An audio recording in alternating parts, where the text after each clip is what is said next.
mengatasi tantrumnya dan ceracauannya, padahal saya seringkali memperingatkan dengan telunjuk yang saya tempelkan di bibir. Dia akan menjawab tidak boleh omong sendiri, tidak boleh teriak, tapi beberapa detik dianya. Nah itu Bu, kalau Anda ini di sini Ibu pengen supaya enggak menceracau, melakukan anak Ibu Nagara ini nggak ngomong sendiri gitu kan. Kalau dia nggak bisa diam, nah mending Ibu bisa lakukan apapun yang, ini, diam kalau mengikuti kalimat bisa nggak Bu? Atau mungkin kalau umpamanya, ada orang yang menceritakan cerita, hari ini adalah hari Sabtu. Nah, dia mengikuti hari ini adalah hari Sabtu. Atau dia ngomongnya cuma satu kata aja Sabtu. Oke, hari ini Sabtu. Jadi dia mengikuti hari ini Sabtu. Kalau umpamanya dia nggak bisa membaca, ya dia mengikuti cerita aja. Kalau dia bisa membaca, lebih enak kasih buku Bu. Dia suruh membaca. Jadi kalau dia nganggur, dia menceracau, kasih dia buku, nih baca bukunya. Atau dengar video dan tirukan. Nah, atau mungkin buku videonya itu harus kita buat sendiri. Karena itu harus ada jedanya dia ngomong. Kalau enggak gitu ya kita yang menjedakan. Kita pause, play gitu ya. Itu supaya dia menceracau ini, dia kan kepingin mulutnya bergerak terus ya. Mulut itu digunakan untuk makan dan untuk mengeluarkan suara. Daripada suara itu enggak benar, Ibu kalau ada waktu, Ibu duduk dengan dia, lakukan YouTube yang kesukaannya dia. Nah, YouTube ini kan bisa di stop. Oh, kita tadi ngomong apa ya? YouTube apa? Saya kan enggak tahu YouTube-nya. Tapi maksud saya dengan follow YouTube itu, dia mengeluarkan suara-suara yang fungsional. Walaupun mungkin dia belum ngerti artinya. Gitu.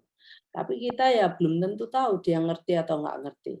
Ya mending aktivitas seperti ini nih lebih memberikan benefit untuk anak karena dia menirukan suara dan kata lewat mulut. Ya.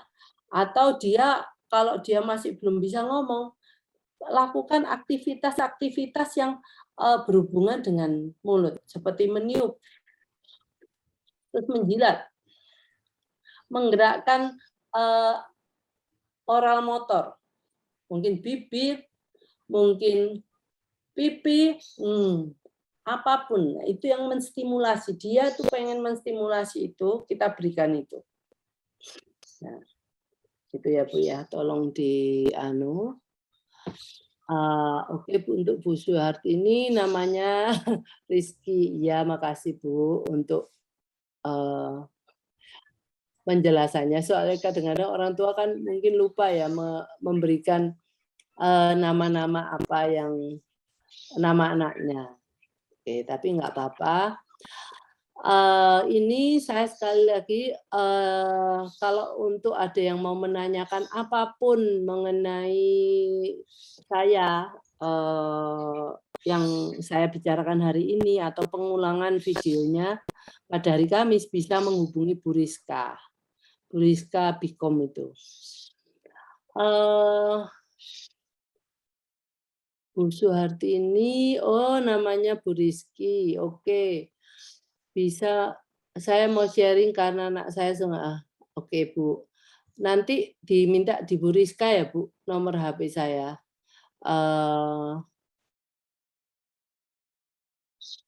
Nanti diberikan oleh Bu Rizka, nanti kita, anak Bu Rizka juga 28 tahun seperti anak saya.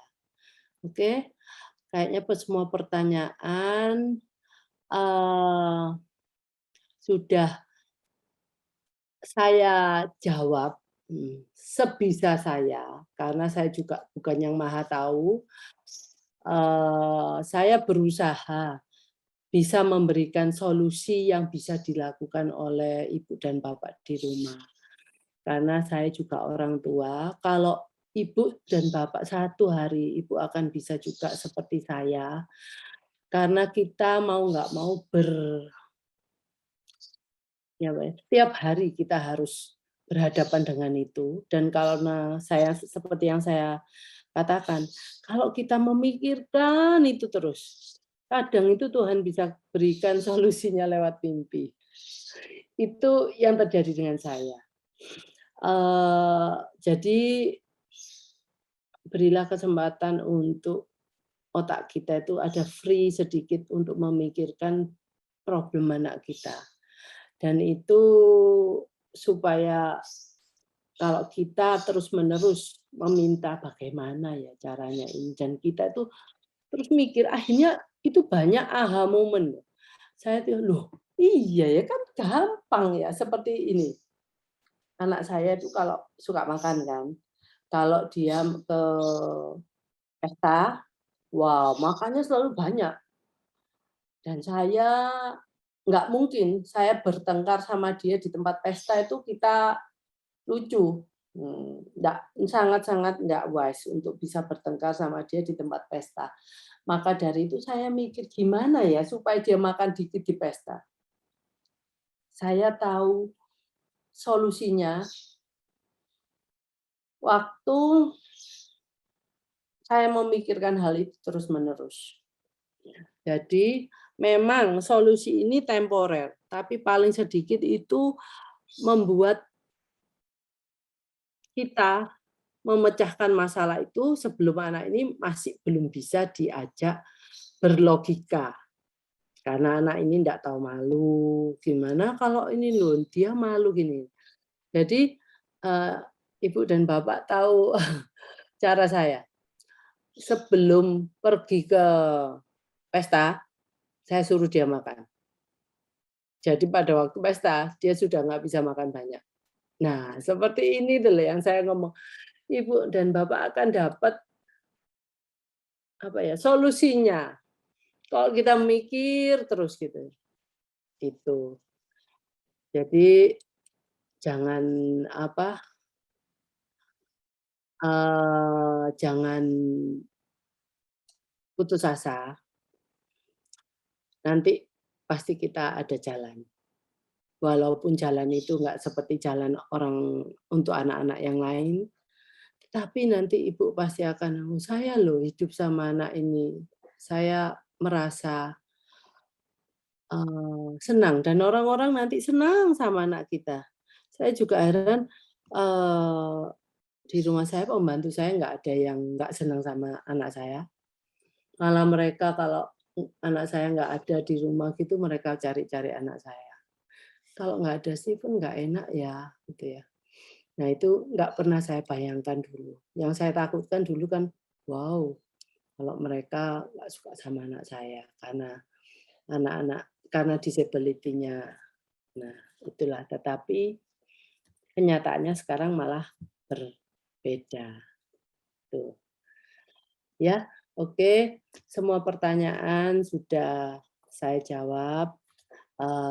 Kiranya sudah selesai materi untuk hari ini.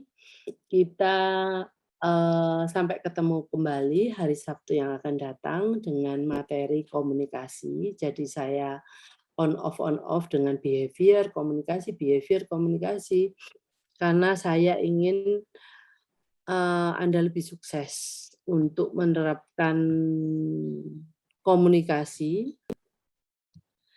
dengan anak-anak yang perilakunya sudah lumayan, nggak terlalu berat. Karena Anda bukan terapis, karena Anda seorang ibu, maka kadang-kadang sangat sulit menjalankan program perilaku. Karena itu kadang-kadang kita harus tega untuk bisa menghadapi anak kita. Oke? Selamat sore, udah masih jam 5. Selamat berakhir pekan. Kita masih dalam masa-masa pandemi. Stay at home. di rumah saja, jangan keluar-keluar. Oke, selamat sore, selamat berakhir pekan.